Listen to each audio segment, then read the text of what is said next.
Olá, a salvação de Deus, continuando essa série. Salvação de Deus nos envolve como um todo, o homem completo, corpo, alma e espírito. Nós vimos que a salvação de Deus começa com Jesus, porque o anjo diz, e lhe porás o nome de Jesus, porque ele salvará o seu povo dos pecados dele. Nós precisamos de salvação para nos reconectar com Deus. Por quê? Porque o pecado está enraizado no nosso coração. É a raiz do mal que nos leva a cometer pecados. E por isso, o convite de Deus é morrer para o pecado lá na cruz, onde o Cordeiro de Deus derramou seu sangue para nos limpar de todo o pecado. Vimos que a obra do Espírito Santo é convencer o homem desse mesmo pecado. E vimos que quando ele nos convence, devemos responder com arrependimento, uma mudança do modo de pensar em relação a quem nós somos, pecadores, e quem Deus é.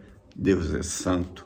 E vimos a confissão com a boca, porque com a boca se confessa a respeito da salvação. Confessamos que Jesus é Senhor, que Jesus é nosso Deus.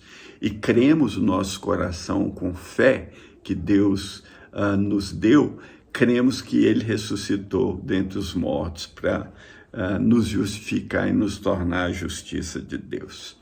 E hoje é a salvação que envolve o homem total, alma, corpo, espírito, alma e corpo. Salvação é ter um tripé. Começa no espírito. Jesus ensinou que é preciso nascer de novo para ver o reino de Deus.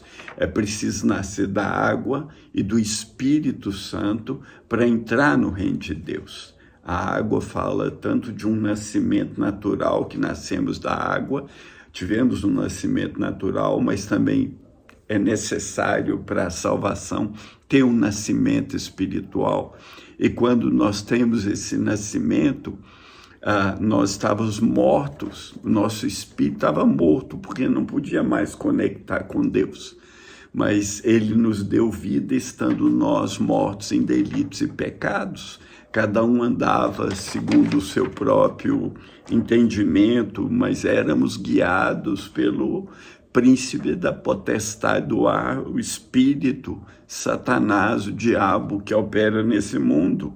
Nós andávamos fazendo a vontade da nossa carne, os desejos do nosso coração, né, e dos nossos pensamentos, e nós estávamos destinados à ira, perdidos, caminhando a passos largos para o inferno.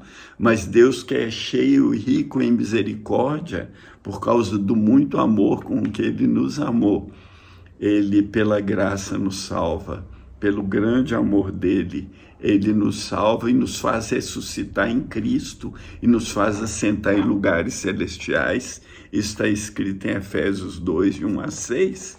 E isso faz com que o nosso espírito seja renovado. E agora aquele espírito morto, ele passa a viver. Isso a Bíblia chama de justificação no espírito. Agora nós nos conectamos de novo com Deus. O segundo ponto que envolve a salvação é nossa alma. A Bíblia diz lá no profeta Isaías que toda cabeça está doente, todo coração está enfermo, o homem está doente, está cheio de feridas, cheio de lembranças, de memórias, de coisas que destroem a alma do ser humano. Mas quando a gente chega a Jesus, ele nos convida, desde o momento que nascemos de novo, a entrar num caminho novo, onde a nossa alma vai sendo curada. Esse processo a Bíblia chama de santificação.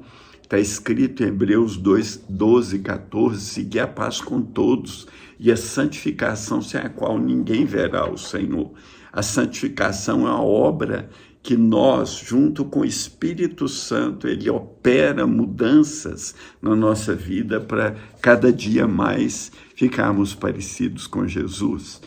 Quem foi salvo vive para ser parecido com Jesus e se tornando santo a cada dia até encontrar com Ele.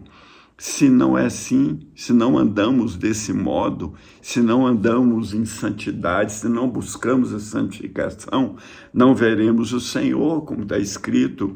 Jesus diz, bem-aventurados limpos de coração, porque eles verão a Deus. E Deus vai limpando nossa alma, limpando o nosso coração, à medida que nós combatemos o bom combate da fé. E a terceira coisa que a salvação envolve é o nosso corpo. Em João 5, Jesus disse o seguinte, versículo 25 a 29, em verdade vos digo, que vem agora a hora e agora é, que os mortos ouvirão a voz do Filho de Deus, e os que ouvirem viverão. Está falando dos mortos espirituais que têm o seu espírito renovado. Porque como o Pai tem vida em si mesmo, assim também deu ao Filho ter a vida em si mesmo. E deu ao Filho o poder de também exercer o juízo, porque é o Filho do homem.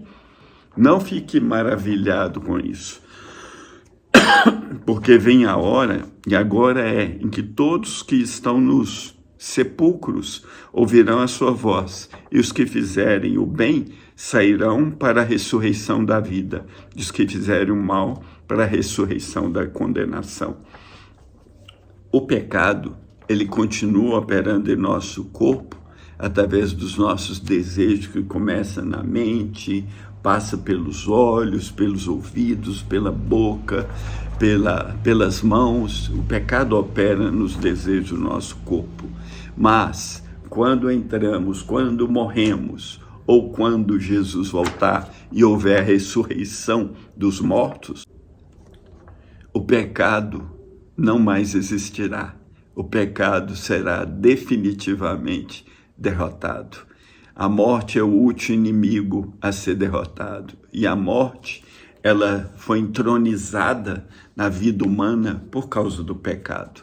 Se não houvesse pecado, não haveria morte. Então, quando Jesus vier e ressuscitar os mortos e arrebatar os que estiverem vivos, então nós, os filhos de Deus, que estivermos mortos ou vivos, seremos glorificados, transformados, e a morte vai ser vencida para sempre, e o pecado não mais existirá em nós. Graças a Deus, nunca mais pecado.